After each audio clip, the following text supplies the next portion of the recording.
Bienvenue dans notre webinaire qui s'appelle Comment créer de l'engagement collaborateur en télétravail.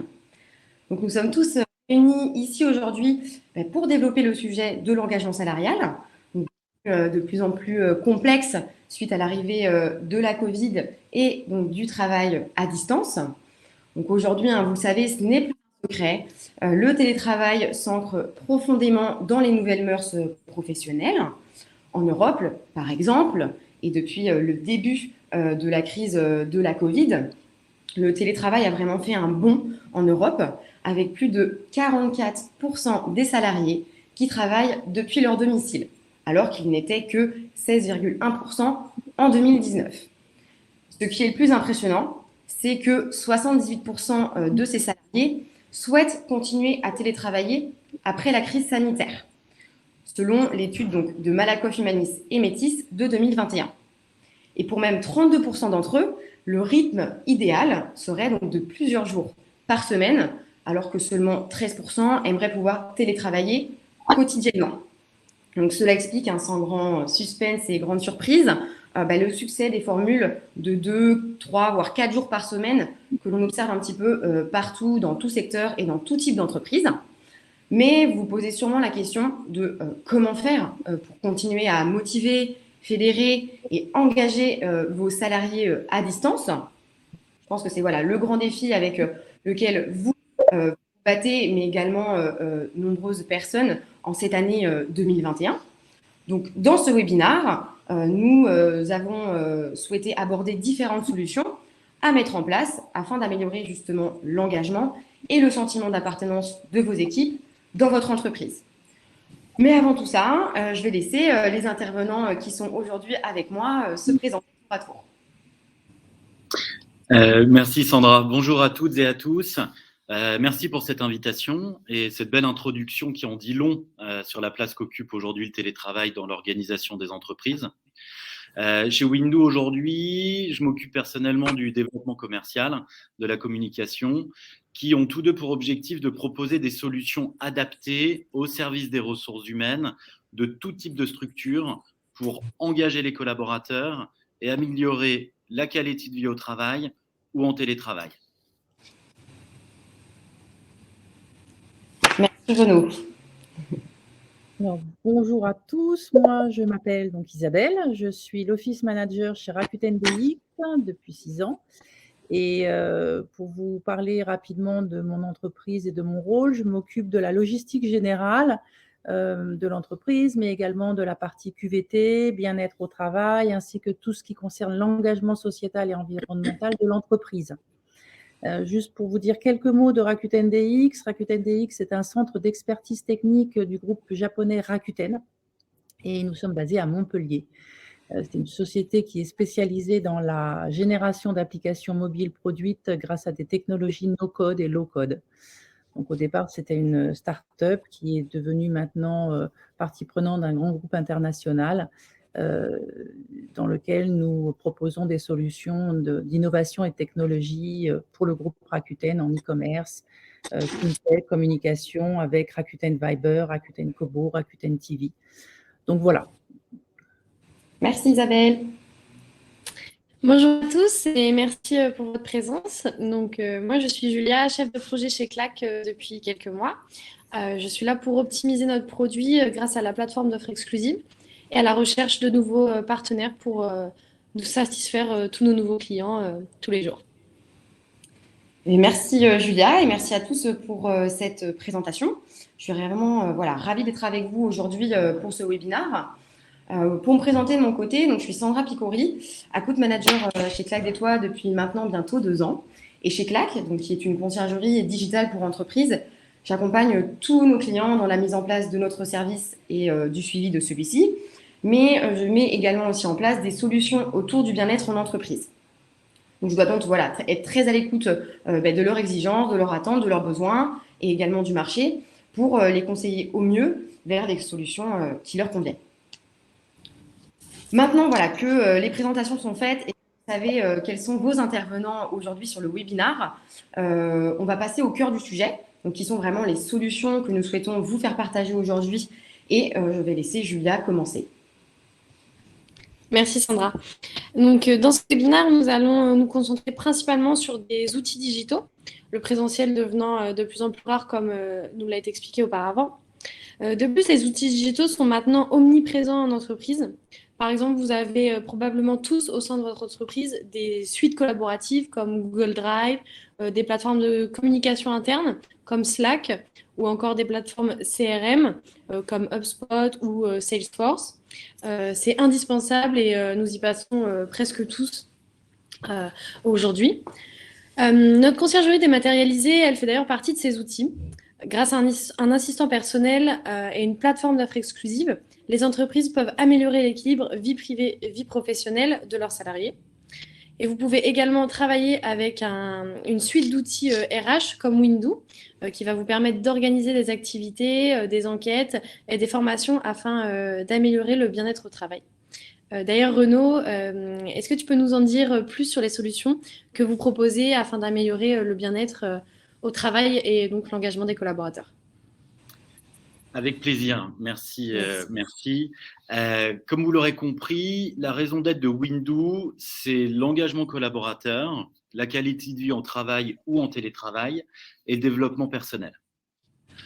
Pour ça, on propose une suite de solutions qui en fait est à cheval entre l'édition de logiciels et la prestation de services pour répondre à 3 objectifs. 1, sonder les collaborateurs. 2, analyser leurs résultats. Et 3, agir en fonction justement de ce qu'ont pu nous témoigner, nous dire les différents collaborateurs. Tout d'abord, la partie sondée qui passe, on le verra, à travers des outils d'enquête interne, type baromètre, sondage.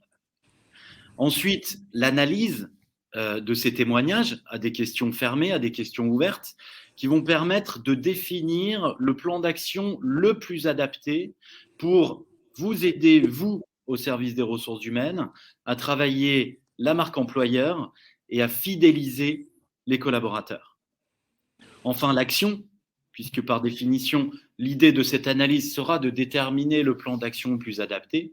L'action à travers 2 types de prestations. Côté qualité de vie au travail ou en télétravail, la mise en place d'activités de sport, de bien-être, de cohésion.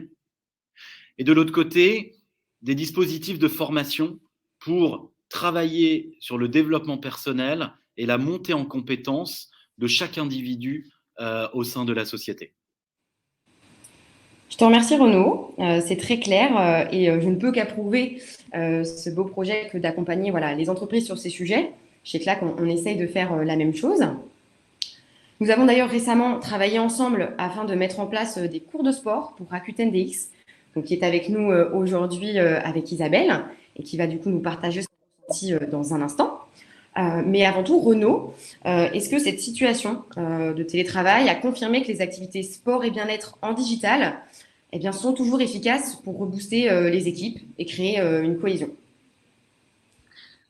Alors, c'est tout un sujet et depuis 2 ans, les services de ressources humaines sont en première ligne pour justement s'adapter, trouver les meilleures solutions, garder le lien avec ses collaborateurs qui, lors du premier confinement, étaient assez éloignés. Puis 2e, 3e, 4e, on a là la 5e vague. Quoi qu'il en soit, je pense qu'il faut comprendre plusieurs choses. Soyons honnêtes, rien ne saurait remplacer la proximité physique. Surtout en France, dans un pays latin où la proximité, l'humain a une place qui est clairement prédominante. Mais, et c'est bien tout le sujet, la montée en puissance du télétravail qui a été hyper accélérée par la Covid, la volonté des collaborateurs de travailler en home office, et bon nombre de ressources humaines, ou plutôt de directions de ressources humaines, ont du mal et continuent à avoir du mal à ramener les collaborateurs au bureau. Et pour la plupart, d'ailleurs, ont mis en place des chartes de télétravail. C'était les statistiques que tu mettais en avant, Sandra, puisque la plupart des structures que l'on accompagne aujourd'hui, que ça soit dans le public ou dans le privé, télétravail en moyenne 2 jours par semaine. Donc, en fait, il s'agit surtout de s'adapter. à cette nouvelle organisation du travail.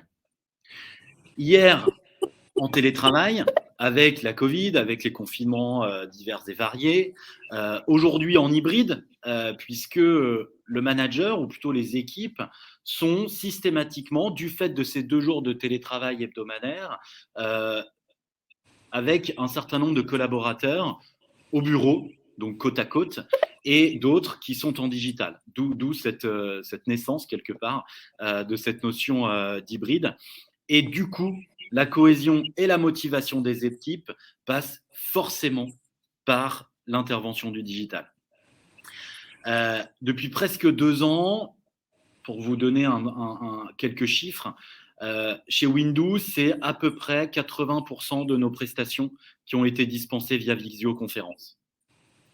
Il y a un sujet important, et nous, c'est vraiment notre leitmotiv, c'est le direct, c'est le live. Et c'est pour ça que tout ce qu'on propose chez Windows se fait en visu, qu'il s'agisse de présentiel, quand les conditions sanitaires le permettent, ou en live via visioconférence, comme on est en train de le faire aujourd'hui avec un outil bien connu et qu'on utilise. Il s'agit vraiment de garder ce contact, même s'il n'est pas physique, il reste direct, qui pour nous est source de cohésion et d'interaction. On se met clairement en retrait du replay, par exemple, ou du e-learning, qui sont effectivement des solutions intéressantes, mais qui ne peuvent pas réunir les collaborateurs autour d'une table, même si cette table est digitale, ou en tout cas permettre l'interaction, puisqu'on se retrouve seul face à un replay ou seul face à un e-learning ou un MOOC ou d'autres supports digitaux. C'est pour ça que la plupart de nos clients ont opté pour des activités régulières, qu'il s'agisse de rendez-vous intimistes où une équipe travaille sur son esprit d'équipe et sa cohésion d'équipe, ou plusieurs équipes, ou carrément toute une structure, qu'il s'agisse de structures de 100, 200, 2000 personnes. Beaucoup de solutions existent. Et c'est justement le nerf de la guerre, ça va être de proposer des éléments et des activités variées pour attirer le plus grand nombre. On a des hommes, on a des femmes, on a des sportifs, on a des moins sportifs, on a des cérébraux, des moins cérébraux. Et du coup, l'idée, ça va être de proposer un maximum de variété pour gagner l'adhésion du maximum de collaborateurs, tout en gardant cette cohésion par justement le live. Et c'est exactement ce que bon nombre de nos clients ont fait en format hybride, en alternant le présentiel et le distanciel en fonction justement de l'évolution de cette organisation du travail. La MACSF, par exemple, Back Market, Doctolib, Chanel font partie tous de structures qui ont compris que toutes les semaines, j'organise une ou plusieurs activités pour mes personnes en distanciel et pour celles qui sont en présentiel. Et d'ailleurs, pour en citer quelques-uns, bon nombre, et c'est quand même un effet de mode qui est absolument incroyable, bon nombre de nos clients ont carrément opté pour des organisations du travail, du work from anywhere chez Payfit, qui est un éditeur de logiciels SIRH bien connu, ou Open Classroom, qui également dispense des formations à distance. Toutes ces structures aujourd'hui permettent à leurs collaborateurs de travailler d'où ils le souhaitent, tant en gros que le travail est fait. Isabelle, vous qui avez organisé des activités récemment, pouvez-vous nous en dire un peu plus sur ce que vous avez prévu, ce que vous avez fait en tant qu'office manager chez Rakuten DI? Merci Renaud. Oui, alors pour rebondir sur ce que vous dites, en fait, moi, on a voulu expérimenter du présentiel par rapport aux activités. En fait, ce qui se passe, c'est que on a voulu sortir un petit peu du 100% télétravail en septembre dernier. On a voulu essayer de redynamiser un petit peu les échanges entre collaborateurs et surtout encourager les collègues à revenir en présentiel dans les locaux. En fait, au moins une journée par semaine sur la base de volontariat, mais quand même une fois par semaine. afin de retrouver la convivialité des échanges en face à face. Et puis, surtout, voilà, les échanges autour de la machine à café et puis le travail ou les discussions qu'on a ensemble en présentiel. Donc, on a voulu pour ça mettre en place des activités pour donner envie aux employés de revenir au bureau. Parce qu'ils en avaient un petit peu oublié ce que ça faisait au niveau de l'expérience et on a voulu les encourager et trouver donc des activités pour les encourager à revenir. Donc, dans un premier temps, j'ai fait appel à Claque des Doigts pour pouvoir voilà, trouver des solutions. Et puis, par l'intermédiaire de Claque, on est arrivé à utiliser les services de Windoo pour des sessions de découverte de sport et de bien-être. Donc, l'idée, c'était de le faire en présentiel. Et du coup, on a bénéficié de coachs qui sont venus dans nos locaux pendant le temps de déjeuner. Et on a proposé avec Windoo du sport, pilates, cardio, qigong, de sorte à ce que voilà, les collègues puissent se retrouver au moment du déjeuner, mettre leur tenue de sport et aller dans une de nos grandes salles pour faire ces activités. En fait, les employés ont beaucoup apprécié ces moments de détente qui ont permis de retrouver un peu de dynamisme tous ensemble. Ils ont apprécié cette initiative, en fait, de leur donner une opportunité de revenir au bureau et de partager d'autres types de moments que uniquement le travail et les réunions. Alors j'avoue aussi, il faut que je le dise, que les coachs de Windoo ont été parfaits parce qu'en fait, il a fallu s'adapter un petit peu aux collègues qui n'avaient pas trop fait de sport pendant les confinements, qui avaient besoin de reprendre un peu de tonicité, et donc ils ont su adapter aussi au niveau et aux envies des collègues qui étaient là ce jour-là. Donc il a fallu parfois effectivement réajuster un petit peu, mais ça s'est très bien passé. On a même des collègues qui sont revenus au bureau parce que il y avait une activité proposée avec Windoo dans les locaux. Donc ça, j'ai trouvé ça, enfin moi, c'était très satisfaisant pour ça. Et puis en plus, ça leur a permis de découvrir de nouvelles activités sportives. Donc c'était plutôt très bien.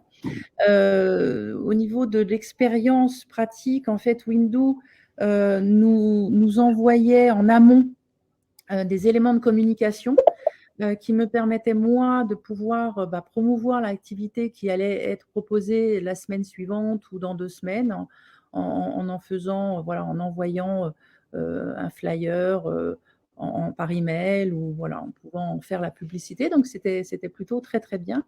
Et puis, ça a permis de pouvoir redynamiser un petit peu le présentiel. Après, j'avoue que pour l'instant, comme le disait Renaud, c'est vrai que là, il y a beaucoup de télétravail encore et d'autant plus avec maintenant cette 5e vague, on revient sur plus de télétravail. Donc, on est en train d'étudier, entre autres avec Claque et Windoo, des différentes activités qu'on pourra faire en distanciel. Et ça sera peut-être plutôt pour le début de l'année prochaine, selon ce qui se passera dans notre environnement de travail. Donc voilà. Eh bien, merci Isabelle pour ce retour très précis et très complet. On est ravis que on ait pu vous accompagner sur vos problématiques. Donc écoute, maintenant je vais te libérer. Merci vraiment pour ton intervention et surtout ton précieux avis qui, je pense, est important pour toutes les personnes qui nous écoutent aujourd'hui. Oui, je vais juste peut-être, parce que je vois, je me permets, j'ai vu qu'il y avait une question d'une personne qui me demande quel est l'impact direct de la mise en place de cette activité sur la cohésion d'équipe. En fait, ça a permis vraiment aux équipes, alors pas tant aux équipes en elles-mêmes, mais aux personnes de différentes équipes qui justement ne se parlaient pas spécialement en télétravail parce qu'ils ne travaillaient pas ensemble, justement. Et quand on ne travaille pas sur des projets communs, on n'est pas spécialement enclin à aller sur Teams ou contacter les autres collègues. Et en fait, ça a permis inter-équipe à des collègues de se retrouver et de nouveau élargir ces discussions et ces échanges avec d'autres collègues. Donc, c'est plutôt ça que ça a amené. Et c'était vraiment très, très agréable et ouais, vraiment très bien pour tout le monde. Donc, voilà. J'espère que Merci, c'est répondu. merci Isabelle. Je pense qu'en effet, ça fera toujours plaisir la réponse à cette question. Merci beaucoup à toi. Merci à vous tous. Belle journée Isabelle. Merci à vous. Merci. Au revoir. Merci. Alors, donc, du coup, moi, je vais enchaîner sur notre deuxième solution qu'on vous propose aujourd'hui.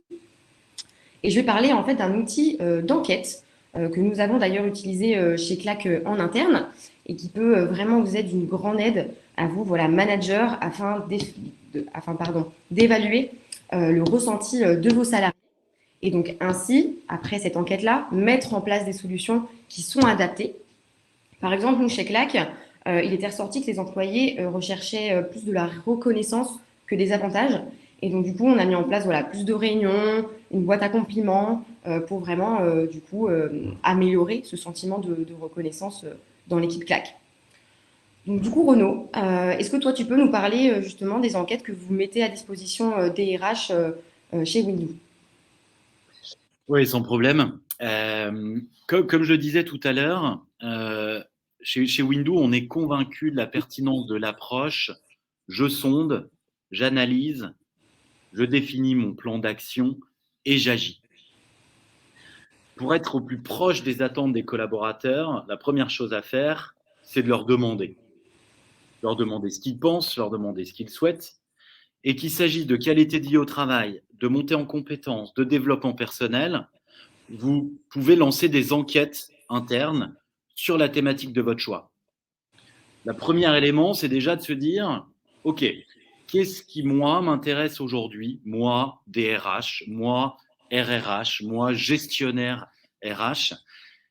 Est-ce que je vais déployer des enquêtes dédiées à l'onboarding et donc à l'accueil des nouveaux collaborateurs? Est-ce que je vais déployer des baromètres d'engagement, baromètres sociaux, qui sont évidemment devenus de plus en plus incontournables avec notamment l'arrivée du Covid? Est-ce que je vais interroger également mes collaborateurs sur le télétravail? Qu'est-ce qu'ils en pensent? Est-ce qu'ils ont les conditions de travail réunies justement pour télétravailler et ainsi de suite? Ensuite, l'idée de ces différentes enquêtes et des thématiques que vous aurez choisies, ça va être de définir à qui est-ce qu'elles s'adressent. Ça peut être la totalité de la structure, évidemment, quand je parle de télétravail, ou en tout cas ceux qui y sont éligibles. C'est toute la société quand on parle d'engagement, évidemment les nouveaux sur l'onboarding et ainsi de suite. L'idée, ça va être d'adresser les bonnes questions par rapport à mon organisation, sur le sujet évidemment que j'aurais préalablement défini.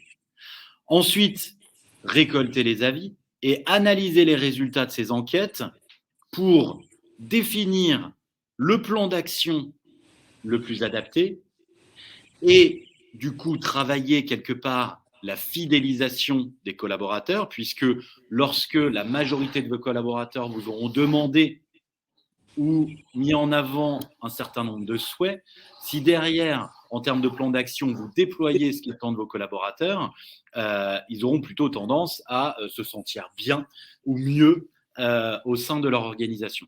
Et de l'autre côté, côté marque employeur, vous pouvez utiliser les témoignages des populations qui vous intéressent et celles que vous recherchez sur le marché du travail pour justement attirer quelque part les nouveaux talents en faisant témoigner ou en mettant en avant les témoignages de leurs pairs et donc des personnes qui occupent potentiellement les fonctions que vous recherchez.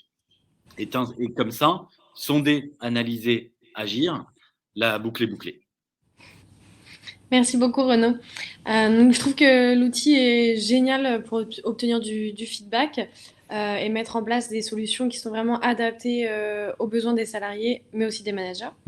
Vous proposez également des formations pour les managers et les employés. Quel en est l'impact sur la motivation? Mais c'est gentil en tout cas de trouver que notre solution est géniale. C'est pas rien. On la connaît. concernant du coup ce triptyque, dans l'analyse des résultats qu'on va pouvoir faire, on va également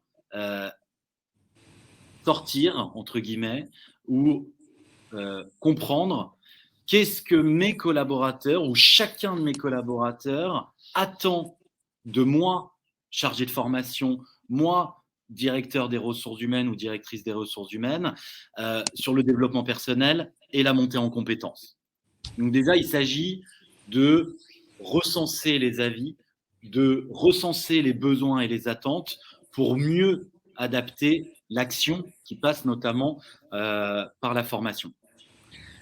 Chez Windoo, on a 3 manières différentes d'aborder ce sujet de formation. Le premier, c'est des formations à la carte qui vont permettre de choisir sur des thématiques des populations à former, à accompagner au fil du temps dans le cadre des plans de formation, mais également des parcours télétravail, parcours hybride, parcours management, parcours sales et des coachings individuels et collectifs. S'il y a bien une chose dont on est convaincu chez Windoo, c'est que la performance d'un collaborateur est 100% liée à l'investissement de son employeur sur l'individu au service du collectif. Comment je fais grandir chacun de mes collaborateurs pour qu'ils travaillent mieux au sein de son équipe, au sein de la structure et que du coup, ils deviennent plus performants. En ce qui concerne la motivation et la cohésion, on a une approche qui est assez moderne, plutôt un petit peu disruptive, pour appeler un chat, puisqu'on ne fait que de l'intra et que du live. L'avantage de ça, c'est d'avoir des formations adaptées à des structures. Rakuten, par exemple, pour reprendre l'exemple d'Isabelle, le management chez Rakuten n'est pas le même que le management chez n'importe lequel autre de nos clients. Donc, c'est important de faire de l'intra. Et le live, puisqu'il va permettre davantage d'échanges, d'interactions, ce qui va permettre du coup de mettre en situation mes collaborateurs par groupe. En général, on fait des groupes d'une dizaine de personnes. Et du coup, d'être au plus juste de leurs attentes, de leurs besoins sur la thématique qui aura été sélectionnée. Et c'est comme ça, notamment l'année dernière avec l'explosion, appelons un chat, du digital, que de nombreuses structures, des labos pharmaceutiques, Johnson & Johnson, Merck, des structures comme Nexity, des structures publiques comme le Conseil département du Val d'Oise, comme l'INRAE, qui ont choisi d'accompagner leurs collaborateurs en mettant en place des dispositifs de formation via visioconférence pour travailler, la montée en compétences ou le développement personnel, tout en assurant cette cohésion et ce lien qui, évidemment, manquait au rendez-vous. Et on a, et je ne citerai pas de nom, mais quelques structures qui nous ont avoué en 2020 avoir stoppé littéralement toute la formation parce que pas du tout prête à dispenser ces formations en distanciel. D'accord, eh bien, merci Renaud pour tout ce détail.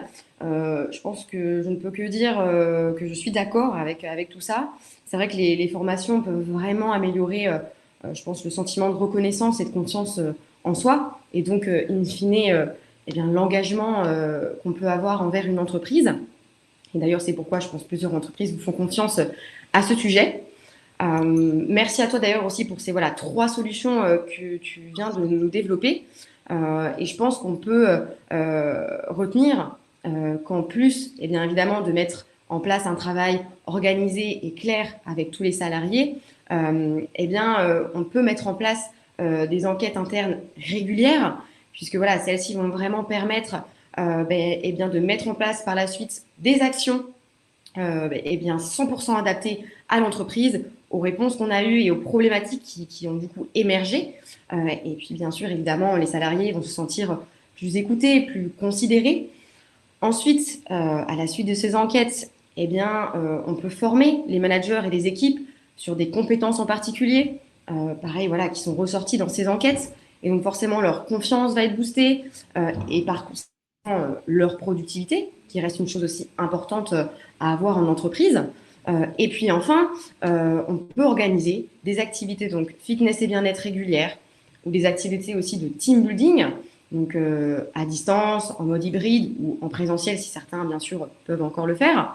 Même si je pense qu'aujourd'hui le digital et le format hybride est privilégié avec la situation sanitaire actuelle. Et évidemment, ce qu'il en suit, c'est une meilleure cohésion d'équipe, qui est un sentiment, je pense, très important à développer et qui va, pareil, in fine, améliorer l'engagement global des salariés pour votre entreprise. Évidemment, ces 3 solutions, elles peuvent être réalisées séparément, selon vos objectifs, selon vos moyens financiers, selon même aussi vos moyens temporels du moment. Mais ensemble, elles vont vraiment permettre d'agir en profondeur et d'augmenter du coup la confiance, la productivité, la cohésion et l'engagement. Et comme le disait Renaud tout à l'heure, et j'en suis, je pense, convaincue aussi, et on l'est chez Claque des Doigts, c'est que pour qu'une approche soit vraiment efficace, voilà, il faut sonder, analyser et agir pour améliorer cet engagement-là. Donc, si vous avez des questions sur ces sujets-là, n'hésitez pas à nous contacter, donc que ce soit chez Moondou ou chez Claque des Doigts. Il ne faut pas hésiter aussi, à jeter un coup d'œil sur nos sites internet si jamais vous le voulez. Mais maintenant, vu que voilà, les 3 solutions ont été évoquées, on va vous laisser nous poser vos questions. Je crois qu'il y en a eu pendant notre webinaire. Et nous, voilà, on va pouvoir y répondre. Alors, je vais regarder dans l'onglet questions.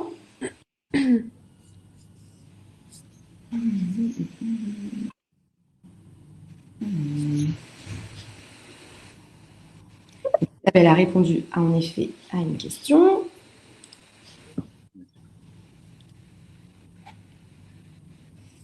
Alors, Cédric nous pose la question de quel format conseillez-vous pour les enquêtes d'engagement? Est-ce que peut-être, Renaud, tu souhaites répondre à cette question? Alors, oui, merci beaucoup, Cédric, pour cette question. Il y a pas mal de choses, je pense, à comprendre. Déjà, je pense que ça va dépendre de l'organisation et de la taille de la structure et de sa maturité sur ces éléments-là. Nous, on a de plus en plus de structures, notamment des structures industrielles, qui du coup ont finalement peu d'interaction parce que des populations pas très digitales qui font appel à nos services, notamment sur la mise en place d'enquêtes internes.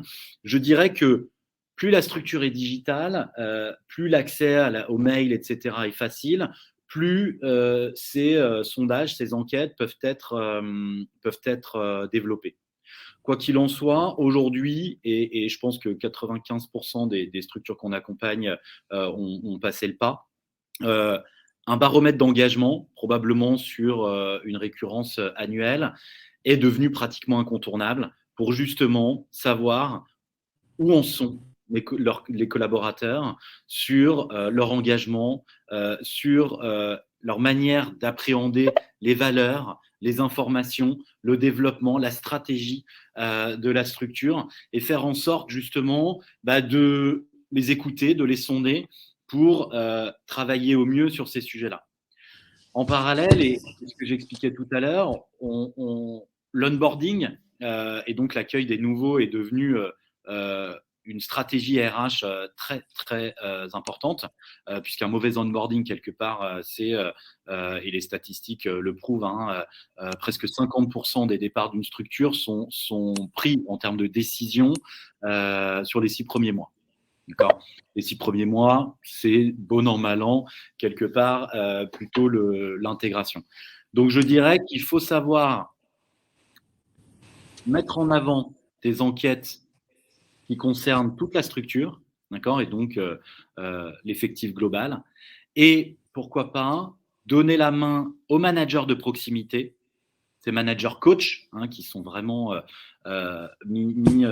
mis à rude épreuve avec le Covid. On parlait des ressources humaines, mais les managers en font partie également, pour justement leur apporter les possibilités de s'approcher, de se rapprocher, de s'exprimer librement de leurs équipes et être toujours au plus juste, au plus proche des attentes des collaborateurs.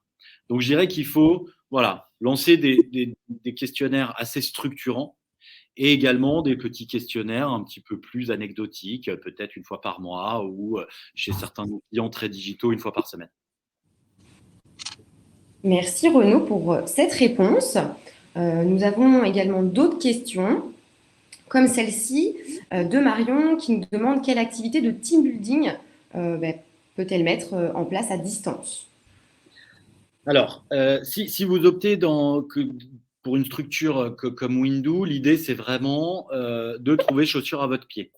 Comme je vous l'expliquais, vos populations, ou plutôt chaque individu est différent et les attentes du coup de chacun ne sont pas les mêmes. Concernant les team building, en visioconférence notamment, même si la plupart de nos team building sont aujourd'hui en format hybride, c'est-à-dire à la fois déployable dans vos locaux et ou via visioconférence, on va pouvoir travailler sur des cours de cuisine ou des concours cuisine. On va pouvoir travailler sur des do-it-yourself avec une petite connotation RSE. On va pouvoir travailler sur des team building plutôt d'équipe, type Murder Party, Escape Game, et des choses un petit peu plus ludiques, un petit peu plus fun.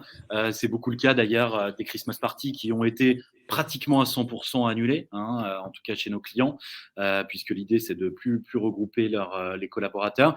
Et là, on a aussi du coup avec du blind test, avec du karaoké, avec des dégustations de vin, des dégustations de fromage, et du coup une après-midi ou plutôt une fin de journée qui va démarrer par, pourquoi pas, un team building, ensuite un petit atelier de mixologie, et enfin un repas qu'on va confectionner ensemble, même si c'est, et je ne vais pas vous mentir, j'aurais pas parié un copec là-dessus lors du premier confinement, et c'est pourtant un autre blockbuster. C'est vraiment le cours de cuisine où vous avez un chef qui vous accompagne et vous aide à préparer un menu qu'ensuite vous dégustez ensemble avec vos collaborateurs. Donc on a beaucoup de possibilités, et probablement qu'en écoutant les collaborateurs et ou en écoutant aussi nos conseils chez Windoo, puisqu'on a un peu plus de 250 clients qu'on accompagne au quotidien, on a probablement quelque chose qui pourrait être intéressant, et soit pour remplacer ce que vous aviez prévu en présentiel à cause de cette 5e vague, soit pour développer de toute façon ces activités en distanciel, puisque les chartes télétravail de toute façon ont été ancrées dans le marbre, et donc inscrites dans le marbre, et donc vont durer encore bien longtemps.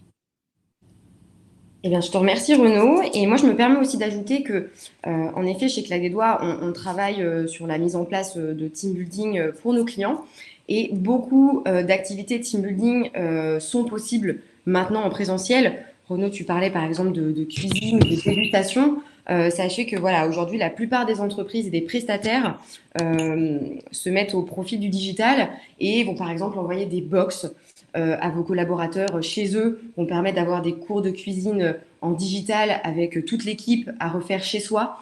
Donc voilà, beaucoup d'activités peuvent se faire à distance, et il ne faut vraiment pas hésiter à demander, que ce soit à Windoo ou à vos prestataires habituels, s'ils ont mis en place des choses pour le travail à distance. Alors, on a d'autres questions aussi également. On a une question par exemple de Romain qui nous demande, qui nous dit d'ailleurs en premier lieu que les activités donc, en visio sont intéressantes mais s'essoufflent avec le temps. Et par quel autre biais engagez-vous les collaborateurs qui sont en contrat de télétravail pour ne pas qu'ils se sentent mis de côté avec ce qui peut être offert aux collaborateurs qui viennent au bureau? Je peux laisser Renaud aussi répondre à cette question, et j'enchaînerai peut-être. Vas-y, je t'en prie, Sandra, je connais Ok. Romain. Nous, ce qu'on propose par exemple chez Claque des Doigts pour un petit peu, on va dire, ne pas faire de différence entre les collaborateurs qui sont chez eux ou au bureau, c'est tout simplement en fait de proposer des activités qui sont hybrides. Donc par exemple, pour les cours de sport, la plupart des prestataires, pareil, vont en fait proposer par exemple de mettre en place les cours de sport dans les locaux, sur le lieu de l'entreprise, avec la possibilité d'une diffusion en live pour les collaborateurs qui sont en télétravail.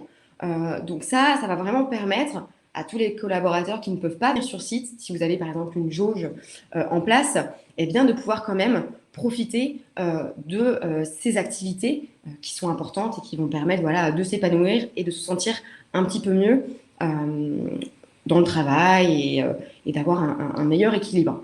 Donc je ne sais pas si tu veux ajouter quelque chose d'autre, Renaud, par rapport à Windoo, mais voilà l'exemple un petit peu que je pourrais donner. À Clac aussi, on a fait certaines choses en décembre. Oui, vas-y, Julia, tu peux. Vas-y. Pardon, juste pour terminer, Sandra, sur ce que tu disais, c'est vrai qu'à Clac, on a essayé de mettre en place, tout à l'heure, Renaud expliquait aussi que les cours de cuisine en team building, des choses comme ça. Vous pouvez aussi engager vos collaborateurs et leur faire plaisir, surtout avec la fin d'année, en envoyant les box apéro ou les petits déjeuners en distanciel et pas forcément les proposer que au bureau. C'est des choses qui se font beaucoup depuis le deuxième confinement et qu'on fait encore régulièrement et qui fait toujours plaisir, tout simplement. En effet. Merci, Julia. Moi, pour revenir du coup à cette question de Romain, on a eu l'occasion d'ailleurs de travailler ensemble à plusieurs reprises. Tu as raison, effectivement, hein, le digital s'essouffle. C'est d'ailleurs pour ça que tout ce qu'on peut proposer est plutôt sur des formats un peu raccourcis. D'accord. Les dispositifs de formation, par exemple, au lieu de durer 3 heures, vont durer plutôt 2 heures, parce que quand on réunit des gens en distanciel, bah, il y a quand même moins d'interaction, il y a moins de. Donc tu as raison. Nous, il y a un constat d'ailleurs qu'on a hein, depuis maintenant, allez, presque 2 ans, c'est que ça dépend aussi des activités qui sont choisies. Quand même. C'est-à-dire qu'il y a des activités, notamment le bien-être, des ateliers, des conférences sur plutôt le développement personnel du collaborateur, qui vont être beaucoup plus propices à répondre aux attentes des collaborateurs que, par exemple, un cours de sport qui, effectivement, quand on est dans son salon, qui parfois est pas très très grand, et pour peu qu'on ait un salon d'ailleurs, bah, effectivement, sont assez déceptives ou en tout cas, on s'essouffle. Donc, moi la réponse à ta question, ça serait plutôt de prendre un petit peu de recul. Donc, toi, tu es office manager, hein, donc c'est vrai que c'est quelque chose qui est un petit peu différent, mais l'approche qualité de vie au travail, elle est à prendre sur l'ensemble des attentes, de l'accompagnement, des ressources humaines dont tu fais partie en tant qu'office manager, des collaborateurs. C'est vraiment mettre l'humain au centre de l'intérêt de l'employeur. Et c'est pour ça que les sondages, pour voir où en sont les gens, pour voir comment ils vont, qui sont d'ailleurs très largement développés avec le premier confinement l'année dernière, où tous les 15 jours, on était pendu à notre télévision pour savoir ce que notre cher président ou un membre du gouvernement allait annoncer. Du coup, tous les 15 jours, on demandait un peu comment ça allait. Et nous, on a constaté que le premier confinement était finalement pas si terrible, entre guillemets, en termes d'atteinte psychologique, mais probablement le deuxième a été beaucoup plus dur. D'accord ? On a vu des ressources humaines perdre, enfin des services des ressources humaines, pardon, perdre un certain nombre de nos collaborateurs plutôt en octobre qu'au printemps à l'arrivée de la Covid. Donc, il y a cette notion de sondage, d'implication de je souhaite savoir, je souhaite que vous vous exprimiez de manière évidemment anonyme pour savoir ce que vous attendez. Vous, collaborateurs, qu'est-ce que aujourd'hui je peux vous proposer qui ferait qu'on garde cette cohésion de ce lien? Et ensuite, privilégier, je pense, des formats courts, des formats variés et qui vont donner rendez-vous à une équipe de 5-6 personnes et parfois, de manière peut-être un petit peu plus espacée, à plusieurs équipes, à tout un département, à tout un site, à tout un pays, puisque je sais que Romain, en tout cas, a des problématiques internationales. Voilà, et donc, proposer du bien-être, proposer des team building à des structures différentes pour justement varier un petit peu les plaisirs et que les gens, c'était le témoignage que j'ai trouvé hyper vrai et vrai au sens large du terme d'Isabelle chez Rakuten. Clairement, les gens vont adhérer à la diversité, adhérer à des choses qu'on va leur proposer sous sous des formats qui sont effectivement, entre guillemets, jamais les mêmes. Super. Eh bien, merci Renaud d'avoir complété en effet la réponse à cette question. On va finir peut-être par une question qui est donc de Rosette, qui nous demande qu'en est-il quand la politique de l'entreprise est du 100% télétravail? Est-ce que, Renaud, tu peux peut-être nous dire comment vous vous adaptez, par exemple, à une entreprise qui vous dit en condition, voilà, c'est du 100% télétravail, comment est-ce que je peux mettre en place des actions? Alors, le 100% télétravail donc existe, hein, et on a des clients, j'en citais un certain nombre tout à l'heure. Après, le réel 100% télétravail, en fait, n'existe pas. Enfin, en tout cas, moi, je ne l'ai jamais vu. Et pourtant, on travaille avec des structures hyper digitales sur des projets qui ont été beaucoup communiqués, notamment pour le reprendre, le Work from Anywhere de Payfit. En fait, ces structures-là, et j'ai eu encore pas plus tard qu'hier un DRH à ce sujet-là, vont quand même prévoir des rendez-vous dans les bureaux une fois par semaine pour une équipe, par exemple, et une fois par mois pour la structure. Alors, ce n'est pas le cas d'un Payfit, mais il y a quand même à un moment donné un besoin, une volonté de réunir les gens en présentiel.